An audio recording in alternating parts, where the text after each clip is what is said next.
Malaysia سنا ہے نام آپ حضرات نے؟ جس نے سنا وہ بس بتائیے گا، دوسرا نہ بتائیے، نام تو سنا ہے نا آپ حضرات۔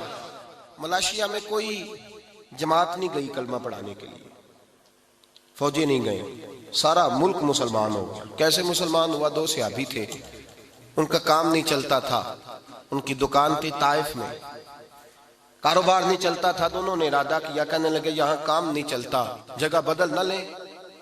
کہا بدل لیتے ہیں۔ ڈھونڈتے ڈھونڈتے ان کا خیال بنا کہ ملائیشیا میں چل کے دکان کرتے ہیں۔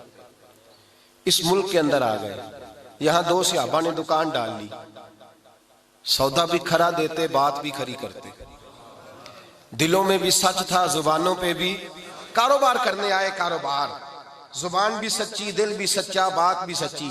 جو آدمی آتا اس سے محبت کرتے، اس کو کہتے یہ سودا جتنا تو لینے آیا اس سے تھوڑا بھی لے گا تو تیرا کام چل جائے گا۔ لوگ سمجھنے لگے یہ خیر خواہ ہے۔ ایک دن کے اندر 5 وقت وہ دکان بند بھی ہوتی، وہ بند کر کے دکان نماز پڑھنے جاتے، کہتے ہیں جب واپس آتے تو دکان کے باہر لائن لگی ہوتی، سودا خریدنے والوں کی لائن لگی ہوتی، لوگ کہتے کہیں اور سے نہیں لینا، انہی سے لینا ہے۔ یہ بات سچی کرتے ہیں، بھلے کی کرتے ہیں، خیر کی کرتے ہیں۔ جو آدمی اپنے گھر میں کوئی کام کرانا چاہتا پہلے ان دکانداروں سے جا کے مشورہ لیتا، کہتا بھائی یہ چیز مجھے چاہیے میرے گھر کے اندر، کتنی لوں تو کام چلے گا، کیا کروں؟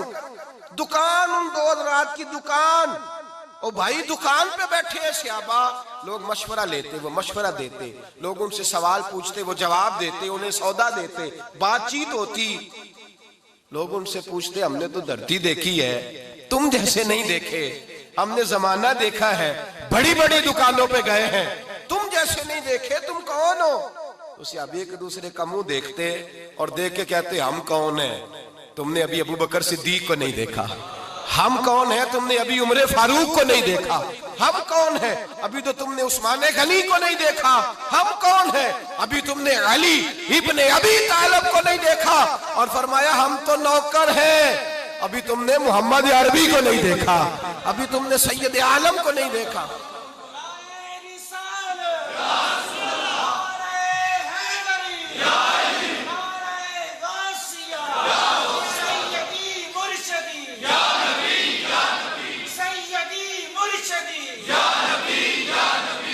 کہتے ابھی تم نے دیکھا ہی کہاں ہے، ابھی تم نے ہمارے محبوب کو دیکھا نہیں۔ وہ کہتے تم ہو کون؟ تعارف تو کراؤ۔ انہوں نے کہا کہ ہم رائی ہوتے ہیں، ہم چودھری ہوتے ہیں، چیمہ صاحب ہوتے ہیں، چٹھا صاحب ہوتے ہیں، ہم جناب انصاری صاحب ہوتے ہیں۔ یہ تعارف نہیں کرایا۔ کہا تم کون ہو؟ کہنے لگے ہمارا تعارف یہ ہے کہ ہم محمدی ہوتے ہیں، ہمارا تعارف یہ ہے کہ مسلم ہوتے ہیں، ہم مومن ہوتے ہیں، ہم حضور کا کلمہ پڑھنے والے ہوتے ہیں۔ 2 بندوں نے دکان ڈالی، جا کے مسجد نہیں ڈالی، خانقاہ نہیں، مزار نہیں، دکان ڈالی، اور سارے کا سارا ملک کلمہ پڑھ کے مسلمان ہو گیا۔ بھئی میری بات سنیں نا، یہ روز بروز ایک بات بڑی تکلیف دہ ہے، لیکن کرنا بھی بڑا ضروری ہے۔ بیداری امت کانفرنس میں آنے والے میرے بھائیوں، ایک بات بڑی ضروری ہے، مسلمان کو جب بھی نقصان پہنچا ہے پہلے اندر سے غدار بکے ہیں، لوگوں نے ایمان بیچا ہے، لوگوں نے ایمان بیچا ہے، کسی نے 2 کروڑ کا، کسی نے 10 کروڑ کا، کسی نے 20 کروڑ کا، کسی نے 2 ارب کا ایمان بیچا۔ ایمان حضرت عبداللہ بن حذافہ کو روم کے بادشاہ نے جب پکڑا تو کہنے لگا بول تیری قیمت کیا ہے، کیا لے گا؟ آپ فرمانے لگے میں جب صبح اٹھتا ہوں تو دعا کرتا ہوں اے اللہ جب میں مروں تو میرا خاتمہ ایمان پہ کرنا، میرا خاتمہ ایمان پہ کرنا۔ فرمایا جو دولت میرے پاس ہے وہ تیرے پاس کہاں سے آ گئی؟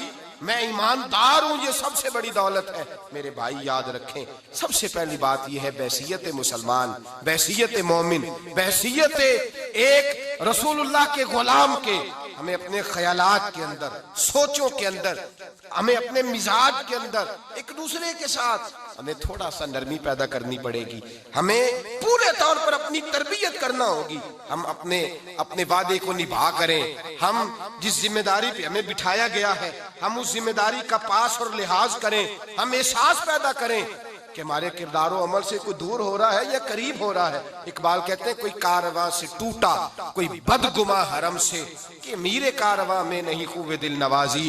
کہا کوئی ایسا ہے ہی نہیں، کوئی ہے ہی نہیں جو پورا پیار کرے۔ اس لیے لوگ ٹوٹ جاتے ہیں کہ ہمارے مزاجوں میں تلخی ہے. ہم اپنے کردار کو، اپنے عمل کو، اپنے حضرت عبداللہ بن جبیر نے کلمہ پڑھا، تجارت کرتے تھے، جانور خریدا کرتے تھے، بیچا کرتے تھے، کلمہ پڑھا. نبی کریم صلی اللہ تعالی علیہ وسلم سے کہنے لگے جریر ابن عبداللہ حضور کوئی وظیفہ؟ تو میرے حبیب نے فرمایا ہر بندے کی خیر خواہی کرنا، کسی کا نفع کرنے کی کوشش کرنا، کسی کا بھلا کرنے کی کوشش، سوچنا تیری طرف سے کسی کو فائدہ، ایسا شجر سایہ دار بننا کہ کوئی آئے تو پھل کھائے، کوئی آئے تو تیرے سائے میں بیٹھے، کوئی آئے تو تیری ٹھنڈی چھاؤں کی بات کرے. فیض الدین النصیحہ، میرا سارا دین خیر خواہی ہے، میرا سارا دین بھلائی ہے، بھلے کی بات کرنا، خیر کی بات کرنا. حضرت جریر ابن عبداللہ رضی اللہ تعالیٰ عنہ فرماتے میں جانور خریدا کرتا تھا، بیچا کرتا تھا. پہلے دن گیا ایک یہودی سے گھوڑا خریدا، 3 دینار کا سودا طے ہو گیا. آپ فرماتے مجھے اس نے دے دیا، میں نے اس سے لے لیا. جب میں نے گھوڑے کی لگام پکڑی تو وہ بڑا میرے پیچھے چلنے لگا. میں نے کہا یہ تو بڑا اچھا ہے، یہ تو بڑا نرم ہے، یہ تو تنگ نہیں کرے گا، یہ تو گھر میں بھی رکھا جا سکتا ہے، اس لیے کہ یہ بھاگتا نہیں، یہ جو ہے شرارت نہیں کرتا. کہتے ہیں یہ تیرا گھوڑا 3 دینار کا نہیں بھائی، یہ 6 دینار کا ہے، اس لیے کہ یہ بڑا اچھا ہے. یہ بات کہتے ہی چھلانگ لگا کے گھوڑے پہ بیٹھے. جب اسے بگایا تو کہنے لگے یہ سواری کے لیے بھی بڑا اچھا ہے، یہ دیکھو اس نے ضد ہی نہیں کی مجھے بیٹھنے دیا ہے، یہ تو 9 دینار کا ہے. یہودی کو 9 دینار دیے. اور جب جریر ابن عبداللہ پلٹے تو یہودی نے آواز دی، کہنے لگا جریر وہی بیپاری ہے تو یا کوئی نیا ہے؟ تو وہی ہے یا کوئی نیا ہے؟ آپ فرمانے لگے یار میں وہی ہوں. تو کہا یار تو 3 دینار کا تو نے خریدا تھا، تو لے جاتا، یہ تو 6 دینار کیوں دے رہا ہے؟ حضرت جریر ابن عبداللہ رو پڑے، فرمانے لگے پہلے میں صرف بیوپاری تھا، اب میں ساتھ محمدی بھی ہو گیا ہوں، اب میں ساتھ رسول اللہ کا غلام بھی ہو گیا ہوں، اب میں غلام مصطفیٰ بھی ہو گیا ہوں. اور کریم نے میرے ساتھ وعدہ کیا ہے، وعدہ لیا ہے مجھ سے کہ میں خیر خواہی کروں گا، بھلا کروں گا. میں نے 9 دینار کا خریدا ہے، بازار جاؤں گا تو 12 کا بیچوں گا، 3 دینار کا مجھے پھر نفع ملے گا، میں تجھے دھوکہ کیوں دوں؟ یہ کہہ کے جیسے ہی سواری کا رخ پھیرا وہ یہودی چھلانگ لگا کے پیچھے بیٹھ گیا. کہنے لگا بازار بعد میں جانا، پہلے مجھے بھی ذرا رسول اللہ کا دیدار کرا دے، مجھے بھی وہاں لے جا.